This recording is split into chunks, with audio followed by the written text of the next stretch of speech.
Ukraine যুদ্ধে রাশিয়ার অস্ত্র ঘাটতি মেটাতে বিপুল পরিমাণ গোলাবারুদ এবং ব্যালিস্টিক মিসাইল পাঠিয়েছে উত্তর কোরিয়া। এর বিনিময়ে এবার পিয়ংইয়ংকে সামরিক সরঞ্জাম দেওয়ার প্রতিশ্রুতি দিয়েছেন রুশ প্রেসিডেন্ট ভ্লাদিমির পুতিন। এতে বিপাকে পড়েছে যুক্তরাষ্ট্র ও দক্ষিণ কোরিয়া। বিস্তারিত জানব শেখ ফরিদের রিপোর্টে।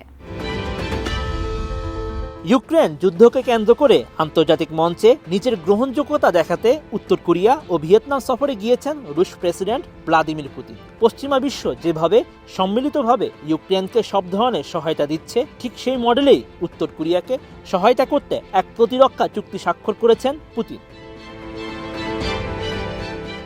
এই চুক্তিটির সমালোচনা করে দক্ষিণ কোরিয়ার জাতীয় নিরাপত্তা উপদেষ্টা চ্যাং হুজিন জানান, পিয়ংইয়ংকে সামরিকভাবে শক্তিশালী করে তোলে এমন যে কোনো সহযোগিতা জাতিসংঘ নিরাপত্তা পরিষদের প্রস্তাবের লঙ্ঘন। এমনকি রাশিয়া নিজেও ওই প্রস্তাবের পক্ষে ছিল।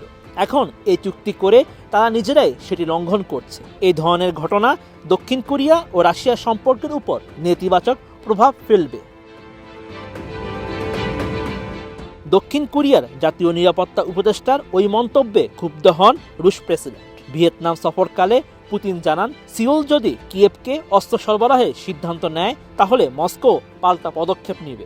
এমন পদক্ষেপ নেওয়া হবে যা দক্ষিণ কোরিয়ার বর্তমান নেতৃত্বের জন্য বড় ধরনের হুমকি হয়ে দাঁড়াবে। রাশিয়ার পক্ষ থেকে উত্তর কোরিয়াকে অস্ত্র সরবরাহ করা হতে পারে।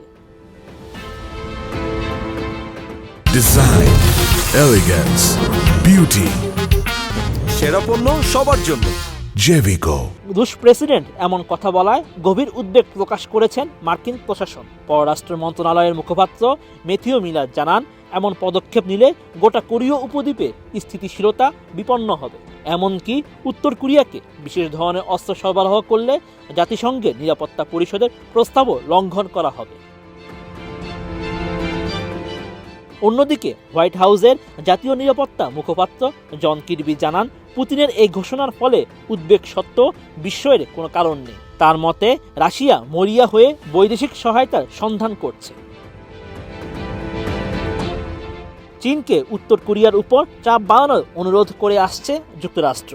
কিন্তু রাশিয়ার উপর নির্ভরতা বাড়লে উত্তর কোরিয়ার উপর চীনের প্রভাব কমে যেতে পারে। বিশেষ করে উত্তর কোরিয়া আবারও পরমাণু অস্ত্র পরীক্ষা শুরু করলে গোটা অঞ্চলের স্থিতিশীলতা বিপন্ন হয়ে পড়তে পারে, যা চীনের স্বার্থ ক্ষুণ্ণ হতে পারে বলে ধারণা করছেন Kirby.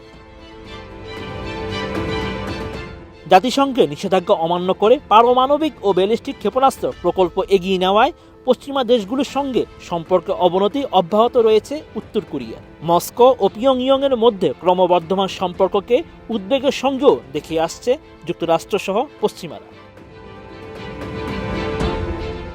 Sheikh Farid, ATN news.